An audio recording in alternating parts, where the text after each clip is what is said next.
falta muito. Haja emoção no Campeonato Brasileiro. Mas que demora, hein? Se o VAR tiver com o equipamento funcionando, não será de fácil solução. Haja paciência.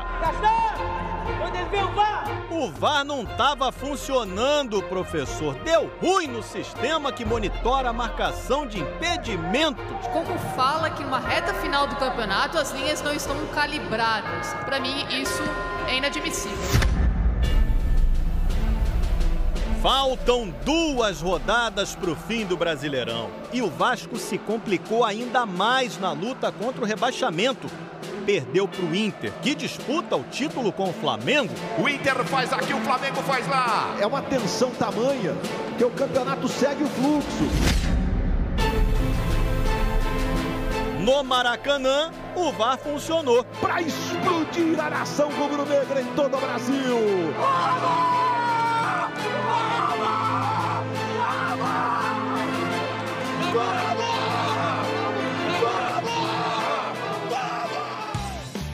Então vamos, boa tarde para você, começando o Globo Esporte. Já já você vai ver a vitória aí do vice-líder Flamengo, vai ver a derrota do Vasco na zona de rebaixamento para o líder internacional. Mas eu começo falando de Fluminense, que só joga hoje, mas já está garantido na Liberta, hein?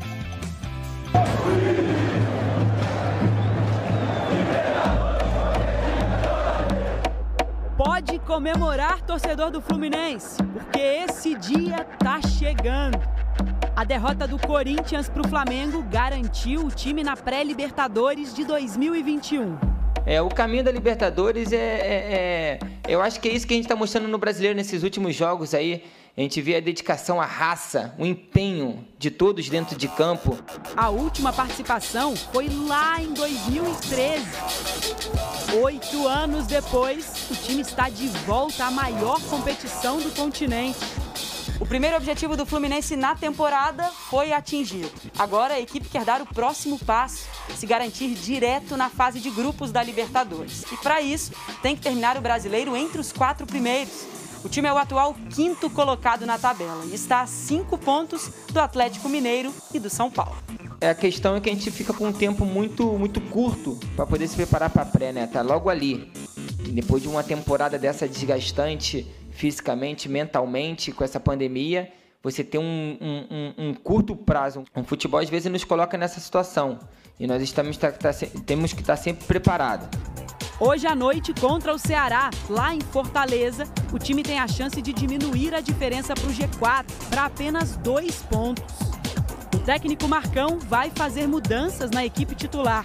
Fred é desfalque com edema na coxa e Matheus Ferraz testou positivo para Covid. John Kennedy e Nino serão os substitutos. É reta final de Brasileirão e ainda dá para chegar mais longe.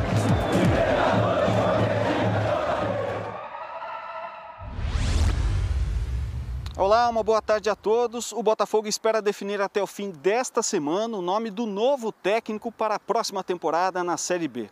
O clube quer um treinador com experiência em segunda divisão e que ajude no processo de reconstrução do time, que no sábado sofreu mais uma derrota no Campeonato Brasileiro, 2-0 para o Goiás, fora de casa. Nem mesmo o esquema com 3 zagueiros armado pelo técnico interino Lúcio Flávio fez o Botafogo ser mais seguro na defesa. O time sofreu com o ataque do Goiás, principalmente nas bolas aéreas. E foi assim, aos 7 do primeiro tempo, que Rafael Moura aproveitou um cruzamento de Vinícius e abriu o placar. Aos 18 do segundo tempo, foi a vez de Fernandão receber um cruzamento de Shailon e marcar o segundo do Goiás. O Botafogo ainda terminou a partida com um jogador a menos. O zagueiro Canu foi expulso após uma entrada dura em Fernandão. O Botafogo volta a campo na próxima segunda-feira, quando recebe o São Paulo, aqui no estádio Newton Santos. Um chute forte na entrada da área, cheio de vontade e no endereço certo. Rafael Gladiador fez um belo gol e fez também o time do Palmas explodir de felicidade. A vitória por 1-0 sobre o Tocantinópolis garantiu o tri do tocantinense ao Palmas. Uma conquista importante num momento tão delicado que o time da Série D do Campeonato Brasileiro vem enfrentando. O Palmas foi campeão exatamente 3 semanas depois do acidente aéreo que matou o presidente do clube, Lucas Meira, os jogadores Lucas Praxedes, Guilherme Noé, Ranulli e Marcos Molinari, além do piloto Wagner Machado. Os atletas que estavam no voo cumpriam o último dia de isolamento depois de testarem positivo para a Covid-19.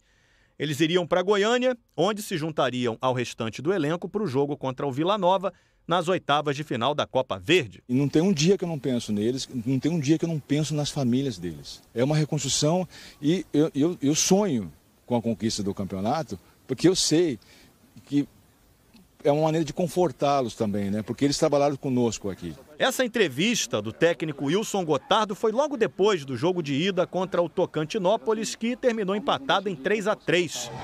Ontem, no jogo da volta, o sonho do Palmas virou realidade.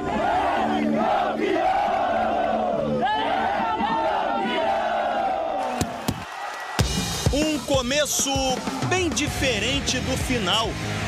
O brasileiro Gilbert Durinho foi com tudo para cima do nigeriano Kamaru Usman na luta principal do UFC 258 em Las Vegas, Estados Unidos. Mas Usman resistiu e nocauteou Durinho aos 34 segundos do terceiro round e manteve o cinturão do peso meio-médio do UFC. Rapaz, já vou te mostrar o Rodrigo Dourado no momento do cruzamento para o gol dele. E nessa hora o VAR não estava funcionando em São Januário. No Maraca, o VAR estava bem calibrado e mostrou que o Gabigol estava em posição legal no gol da vitória do Flamengo.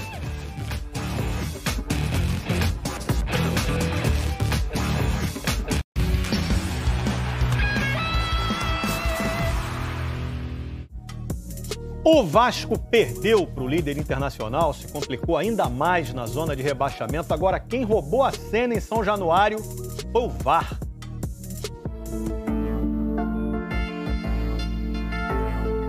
Enquanto o Vasco e Inter não começavam, eu me peguei aqui pensando nas voltas que esse mundo dá. Olha só como era a vida de Vanderlei Luxemburgo e Abel Braga um ano atrás. Vanderlei tinha trocado o Vasco pelo Palmeiras. Um clube com dinheiro, estrutura, elenco forte. Lá, ele falava em conquistas. Totalmente diferente do Abel, o sucessor dele em São Januário. Abel sofria com resultados ruins de um time limitado que não evoluía com ele. Mas espera aí, volta aqui para o presente, porque hoje quem pensa em título é o Abel. E quem luta para fugir do rebaixamento é o Lucha. O que será que reserva o futuro? Futuro? Tudo a ver com tecnologia? Representada no futebol por essa caixa, por essa sala. Que eles passem despercebidos, que a bola role legal, sem polêmica para a arbitragem. Mas o árbitro de vídeo é falível? O VAR deu tilt? Bugou, falhou, travou, parou, descalibrou.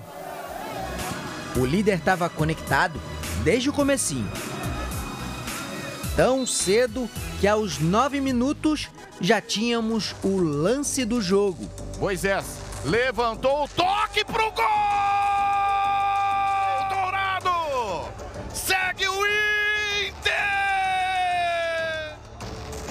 O árbitro Flávio Rodrigues de Souza aguardava a checagem da jogada pelo árbitro de vídeo, como manda o protocolo. Um lance bem difícil, realmente vai precisar da linha da tecnologia ali para confirmar, por isso vai demorar um pouquinho. Visão tridimensional com as mais diferentes câmeras para tratar do ombro aqui, da perna colar, se dava condição, se estava à frente, como é que é? Não subiu a bandeira o assistente número 1, Danilo Maniz. 3 minutos e 50 segundos de espera para confirmar o gol. Só que a decisão não foi baseada na tecnologia. Num primeiro momento, nenhuma reclamação do Vasco.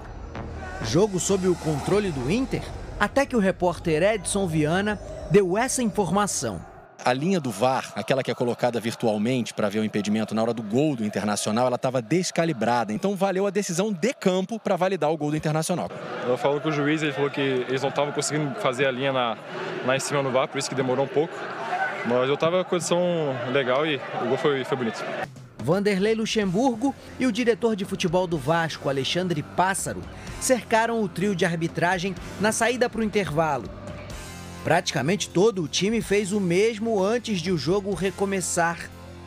Teve empurra-empurra, mas teve jogo também. Pouquinho, mas teve. O Vasco ficou com a bola, tentou fazer pressão, até ter a chance do empate, com polêmica, para variar. Germancano tentou o chute e caiu na área. O árbitro marcou o pênalti. Mais 3 minutos e meio de checagem do VAR e a decisão foi mantida. Confirma pênalti pro Vasco. Chance para o argentino voltar a marcar depois de 4 jogos. O artilheiro do time com 23 gols na temporada falhou. O Cano bateu cruzado, bateu pra fora. Vanderlei não acredita no que vê. Foi o primeiro pênalti perdido pelo atacante no Vasco. Falta cabeça, falta força, faltam pontos para o Vasco. O segundo gol do Inter de Thiago Galhardo nos acréscimos mantém o time preso na zona do rebaixamento.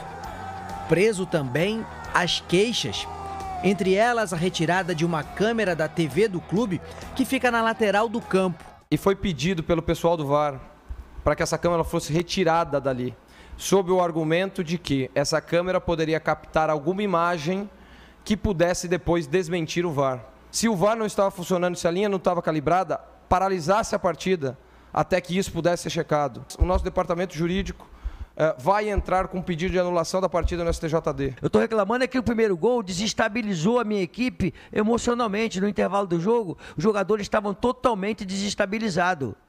O Flávio foi prepotente em falar para mim que ele ia analisar o lance em casa para saber se errou ou não. Ele está de brincadeira. O mau funcionamento do VAR não foi citado pelo árbitro na súmula da partida. Em nota, a CBF informou que a Comissão Nacional de Arbitragem pediu explicações à empresa responsável pela operação dos equipamentos do VAR sobre o problema com a linha de impedimento. Segundo a comissão, mesmo sem o recurso, o lance do primeiro gol do Inter foi checado e nenhum erro claro da arbitragem constatado. Sendo assim, foi mantida a decisão de campo, conforme os princípios do protocolo do VAR. É uma mistura dos olhos humanos com a lente da câmera, combinados por um programa de computador que mapeia o campo. A calibragem do equipamento usado pelo árbitro de vídeo é feita cerca de 2 horas antes da partida. Funcionário joga a bola, ela quica e todas as câmeras têm que estar sincronizadas com a mesma imagem, o mesmo ponto de contato. Isso acontece antes da partida. Uma tecnologia criada para tirar dúvidas, mas como todo computador, o VAR não está à prova de defeitos e questionamentos. Depois de toda a polêmica no jogo contra o Internacional, o presidente do Vasco, Jorge Salgado, considerou o fato um escândalo e reforçou nas redes sociais que vai requerer na Justiça Desportiva a anulação do jogo. O protocolo do VAR da CBF diz que uma partida não é invalidada por defeitos na tecnologia ou por causa de uma decisão errada envolvendo o VAR, dado que o VAR é um membro da arbitragem. Segundo a CBF, ao longo do jogo, o equipamento voltou a funcionar normalmente. Tinha sido um problema pontual. Dessa forma, prevaleceu a decisão do árbitro de campo. Imagens com a linha traçada corretamente não foram divulgadas e a equipe que opera o VAR ainda não se pronunciou.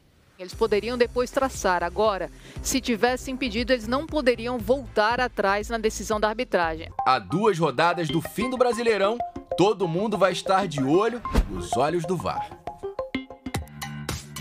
Antes de falar de Flamengo e Corinthians, vou mostrar um montão de gols dessa rodada para você, começando por Grêmio e São Paulo, Diego Souza. Mas o homem faz gol, né, rapaz? Aí, 1-0 Grêmio, jogo em Porto Alegre. Só que teve virada, meu amigo. É tchê-tchê. Tem uma canhotinha colocada no cantinho, 1-1. E depois esse excelente Luciano vai fazer 2-1 para o São Paulo. São Paulo ganhou de virada fora de casa e ainda tem um pouquinho de chance aí de ser campeão. Palmeiras e Fortaleza em São Paulo. Olha a cobrança de falta do Gustavo Scarpa, em 1-0 Palmeiras. Depois o Lucas Lima faz 2-0 Palmeiras. E o Breno Lopes, o homem que fez o gol do título da Libertadores, fez o terceiro. O Palmeiras venceu 3-0. Atlético Paranaense contra Atlético Goianiense. Vitinho fez 1-0 para o Atlético Paranaense, foi no Paraná. Depois o Robertson empatou de cabeça, 1-1. E no fim do jogo, o Thiago Heleno, cruzamento, ó, sobe pra caramba, faz 2-1 pro Atlético Paranaense. No Maracanã, tudo bem com o VAR, funcionou direitinho e o Flamengo também. Um jogo que valia muito para os dois clubes. O Corinthians na briga por uma das vagas para a Libertadores. O Flamengo em busca da liderança do Brasileirão, distante 1 ponto do primeiro colocado, o Internacional, que no mesmo horário enfrentava o Vasco ali pertinho, São Januário. Numa rápida viagem, a bola saiu de Arrascaeta e foi até Arão, que se antecipou à marcação e de cabeça abriu o placar. O William Arão abre o placar no Maracanã. 1-0. Essa comemoração toda, porque aquele gol levava o Fla à liderança da competição. Mas alguns minutos depois, o árbitro da partida lá em São Januário confirmou o gol do Rodrigo Dourado, que devolveu o Inter ao primeiro lugar. O Corinthians continuava sendo sufocado. A cabeçada do Bruno Henrique explodiu na trave. No travessão do Bruno Henrique! Mas na primeira vez em que o time paulista chegou efetivamente ao ataque, teve sucesso. Linda bola pro Léo Natel, olha a chance do Corinthians bater!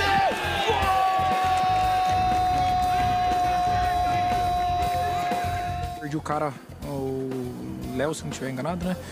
Perdi um pouco ele de vista, sobre o bate-rebate, a bola limpa para os jogadores dele, achou o passe. Naquele momento, o Flamengo entrava numa situação delicada, porque estava retrocedendo na disputa pelo título, ficando 3 pontos atrás do Inter. Só que depois desse chute perigoso do Mosquito, defendido pelo Hugo, o alto da tabelinha do Brasileirão mudou mais uma vez, com pausa dramática. Tudo começou no chute de fora da área do Bruno Henrique e o Cássio espalmando a bola, que sobrou pro Everton Ribeiro, cruzar pro Gabi, gol. Está marcado o impedimento. O árbitro Rafael Traz explicou que o VAR ainda iria avaliar o lance. Senhoras e senhores, estamos na mão do VAR. E aí foram 3 longos, tensos, ruidosos minutos.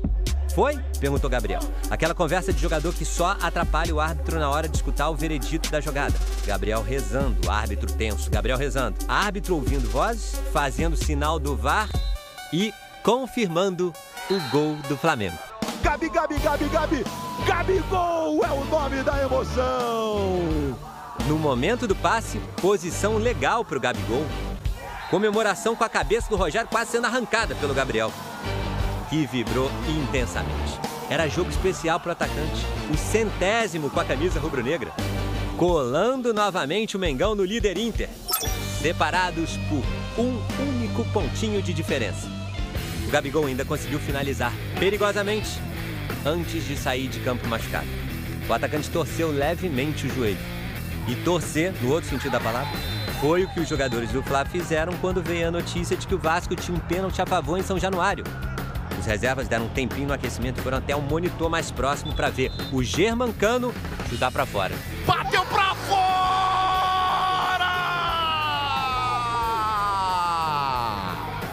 E mesmo que o Pedro conseguisse fazer esse gol, não alteraria mais a ordem da tabela.